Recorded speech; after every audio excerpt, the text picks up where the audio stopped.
স্ত্রীকে কেন ভালো লাগে না পুরুষের কাছে?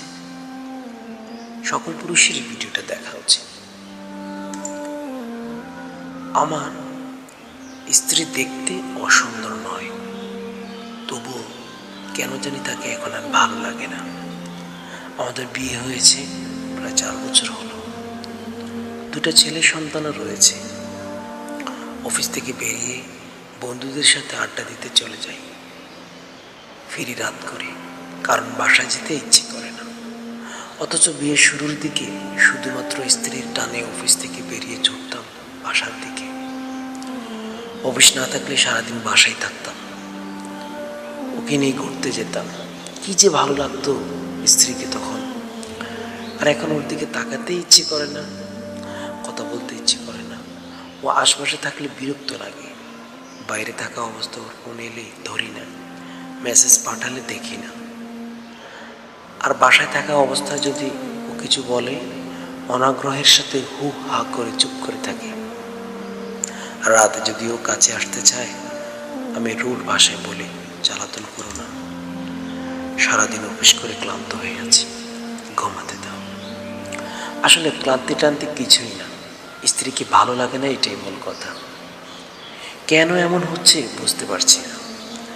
এই সমস্যা যে একা আমার হচ্ছে তা নয়, আমি আরো অনেক পুরুষের মধ্যে এই সমস্যাটি দেখেছি।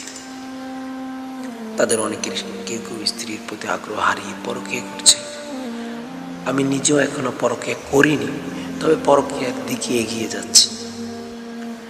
কোনো পুরুষের একটা স্ত্রীর প্রতি আগ্রহ হারিয়ে ফেলে, এটা জানার জন্য আমি যত পুরুষের সাথে কথা বলেছি, তাদের সবার উত্তর একই রকম ছিল, এটা তো স্বাভাবিক বিষয়।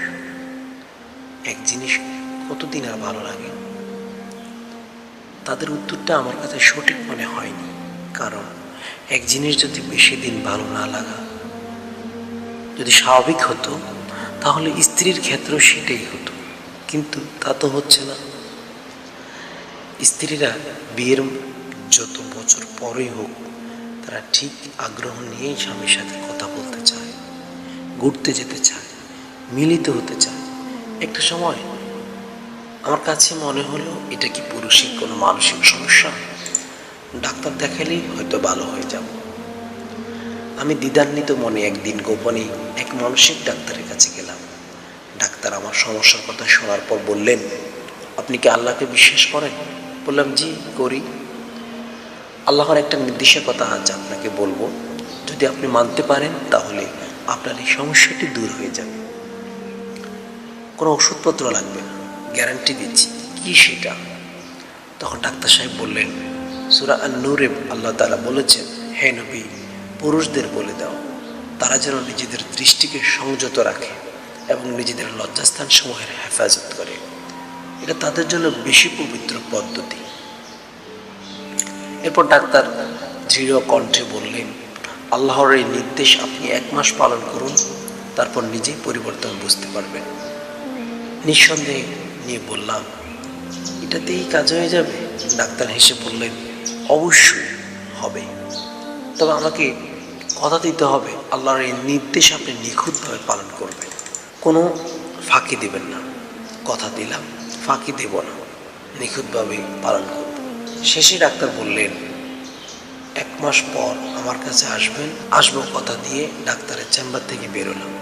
চেম্বার থেকে বেরোনোর সময় দেখলাম একটা যুবতী রূপবতী মেয়ে একজন বৃদ্ধাকে নিয়ে ডাক্তারের চেম্বারে ঢুকছে। মেয়েটার দেহ দুর্দান্ত আকর্ষণীয়।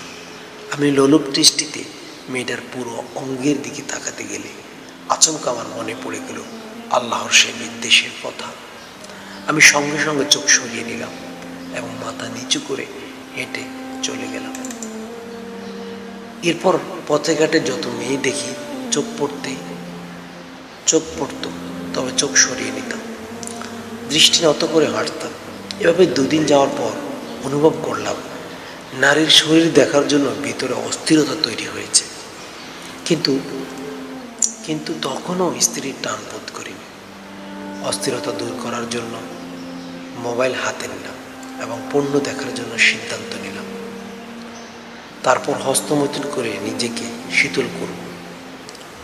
গুগলে পূর্ণ ওয়েবসাইটের নাম লিখে সার্চ করার মুহূর্তেই আল্লাহর নির্দেশের কথাটা মনে পড়ে গেল। সাথে সাথে সিদ্ধান্ত পরিবর্তন করলাম এবং মোবাইল রেখে দিলাম। এর পরের দিনের কথা বলি। আপনাদের বলছিলাম আমি পরকে না করলেও পরকের দিকে এগিয়ে যাচ্ছি। ঘটনাটা হলো, আমার এক বন্ধুর পরিচিত এক মেয়ের সাথে গোপনে এক সম্পর্ক গড়ে উঠতে শুরু করেছে। মেয়েটি প্রবল যৌন আকর্ষণীয়। ঠিক করেছিলাম মেয়েটিকে নিয়ে কয়েক দিনের জন্য কক্সবাজার থেকে ঘুরে আসব।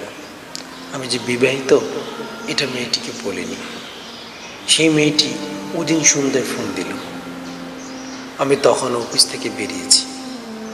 ওর ফোন দেখে মনটা খুশিতে ভরে উঠল, কিন্তু ফোনটা ধরার সময় মনে পড়ল আল্লাহর নিদর্শনের কথা।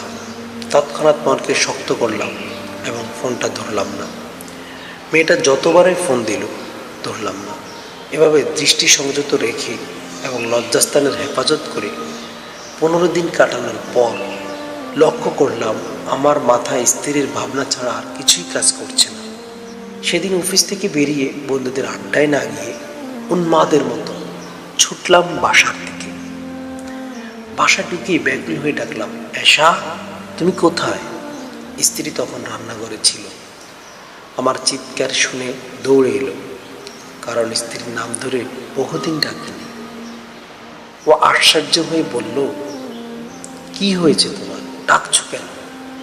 সে কথার জবাব না দিয়েই কাঁধ থেকে অফিসের ব্যাগ ছুঁড়ে ফেলে দিয়ে স্ত্রীকে চট করে পাজা করে তুলে নিলাম।